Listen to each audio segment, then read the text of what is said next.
thought process when it comes to telephone, now this is a little bit different. I loved the telephone.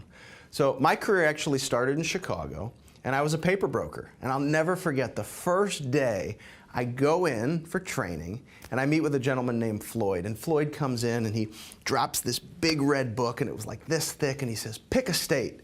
I said, pick a state? Like, what did I sign up for? I'm like fresh out of college. He says, pick a state. And so I said, I don't know, North Carolina. So I picked North Carolina. I'll never forget. And he says, go to the printer and make copies of every newspaper company and printing company, every page from North Carolina. That's your calling list. Go have fun. So what I did when I came to the insurance business was I put it into perspective. How hard could this be for us to make phone calls to individuals we've been referred to when I started my career having somebody tell me to pick a state? And I'll never forget, let me go back to that story. The first person I ever sold was Rebel Good in Elkin, North Carolina.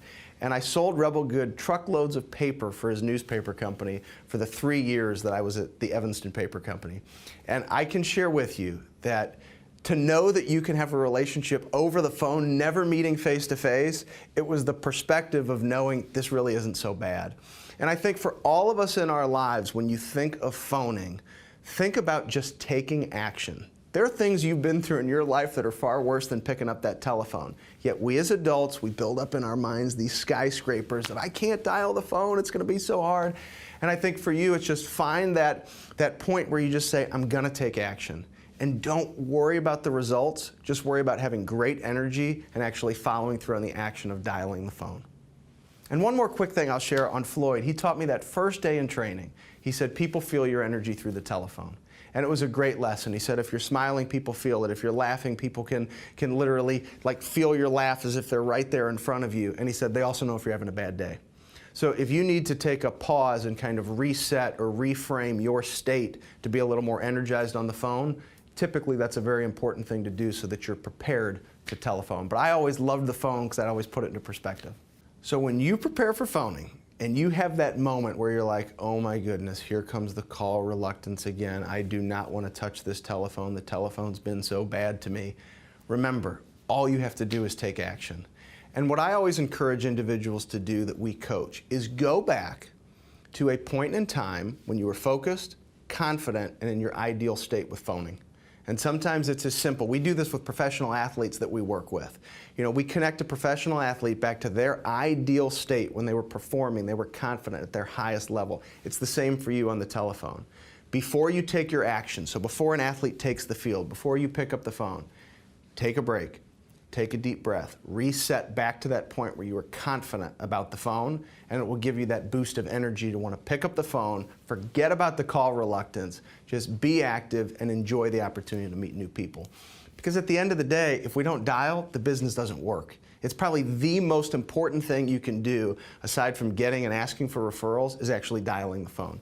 If you don't dial the telephone, it's very hard to grow a business. So as far as language or power phrases when you're on the phone, there's a couple of things that I did strategically on the phone. I recognized very early on that I was actually being trained in such a way to set myself up to face challenges or obstacles on the phone.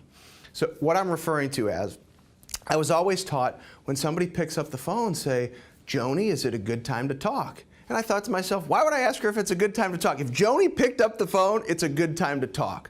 So I think for starters, take a look at the language that you're using. And is the language that you're using opening up the door for an objection? If Joni answers the phone, it's a good time to talk. So I transitioned the language to, Joni, this is Ben with XYZ Company. My name may not sound familiar to you, but I recently enjoyed working with Rachel, and she said great things about you. So excited to have this opportunity to connect with you on the phone, and then go into your language. So what you're able to do is, Joni hasn't cut me off yet. It is a good time to talk because she picked up the phone, and you're able to go into good, comfortable language and tie in the nominator. So I just tricked you into something there. Hopefully you caught on to this. What I did was I mentioned Rachel's name. What many people do is they start with, is it a good time to talk? And then they go into, did Rachel mention I'd be calling?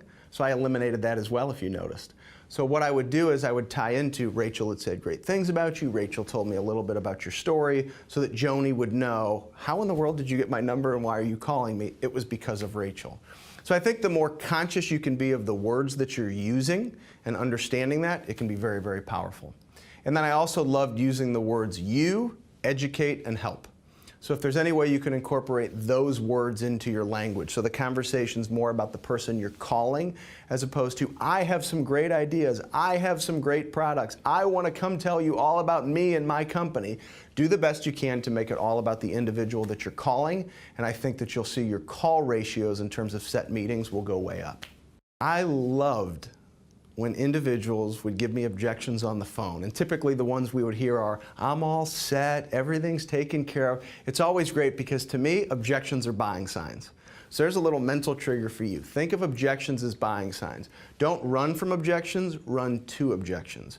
So typically I would say, I think that's fantastic. I can't tell you how many individuals that we have worked with, that our team has worked with all over the country that had a great team of advisors. I don't even understand your situation right now. I'd love to learn more of your story.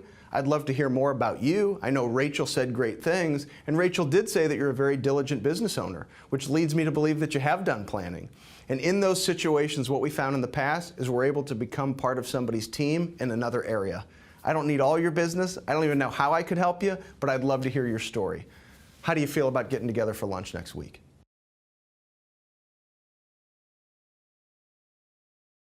So there's a couple other things that people always talked about, and it's one of those things. I shared this language so many times. I've done videos on it for HPN before, and so I would love to kind of bring it up to speed in today's terms because we've heard so many amazing stories of people utilizing these perspectives on the phone. So a lot of times I would hear when I was leading other individuals and now when I coach individuals, I've run out of names. What am I supposed to do? Now I'm cold calling. First off, don't call it cold calling. Secondly, you can't run out of names. Until you've called every single person in the state that you live in, the city that you live in, you can't run out of names. So first off, what you feed your mind is very important. So recognize that you can always ask for more referrals. In the world that we live in today with social media, you cannot run out of names. It's just not possible. If you wanted to, you could actually reference the +1 concept. And there's some great language on our website that dives into exactly what you can say in an email to be very strategic for you in your practice. And I called it strategic language instead of cold calling. They were actually the same thing because it sounds better. First off, cold calling, you go to like the person who calls you at 8 o'clock at night, and why is this person calling me? Whereas strategic is you've identified a reason to call that person. You have a friend of a friend that you notice through social media. It might be you read a great article.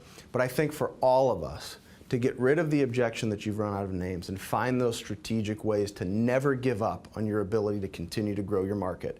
And understand that you can go out and research and identify exactly the person that you want to meet and congratulate them and find strategic ways to contact them can be a very profound example of how you can actually get into bigger and better markets in your practice. So not only did I experience that in our practice, but I've also seen reps that we coach really believe in that, adapt that, and grow their practices as well.